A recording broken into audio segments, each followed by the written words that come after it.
Bona tarda, bona vesprada. Sigueu benvingudes i benvinguts a l'acte de lliurament de la 29a edició dels Premis Ateneus. I és aquest moment el que podem reconèixer la feina de tots els Ateneus després de 29 edicions. Ja ens preparem, estem a les portes d'una gran celebració que serà el 30è aniversari, però indiscutiblement és una festa pel marc que escollim, per la sort de poder-ho fer en un espai com la Sala Noble de l'edifici del Roig a la Diputació de Barcelona i poder reconèixer tanta feina d'entitats d'arreu del territori amb projectes interessants, innovadors, creatius, que cada edició ho posen més difícil amb el jurat per poder ser escollits.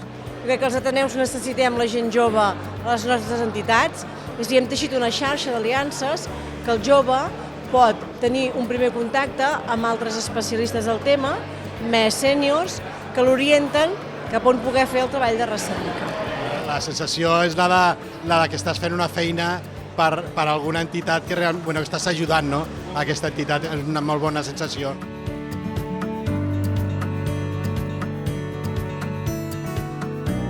Nosaltres estem obsessionats amb la comunicació de les coses que fem que arribi a màxima gent i és una injecció de benzina, no? per anar tirant i per anar lluitant i per anar millorant.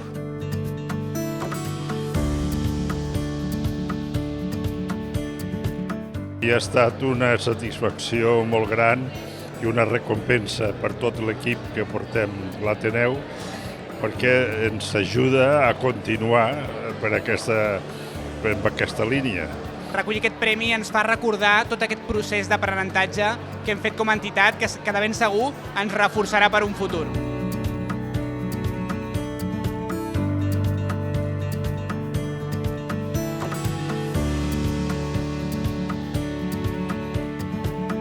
Estem molt il·lusionats i creiem que podem aprendre molt del que és la Federació dels Ateneus. Nosaltres hem muntat una associació cultural amb la idea de crear diverses activitats, com pot ser teatre, com pot ser temes de música, temes de cultura en general, i d'alguna manera aglutinar tot el poble, i amb un tema molt important, que és l'intergeneracional. O sigui, intentar fer activitats que tant la gent gran com la gent jove puguin fer coses conjuntes.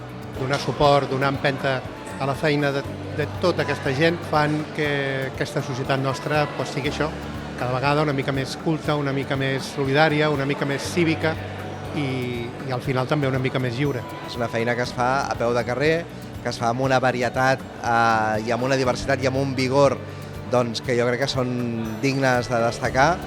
I vaja, és que jo no m'imagino la cultura a Catalunya sense la xarxa, sense aquesta malla que conformen els Ateneus.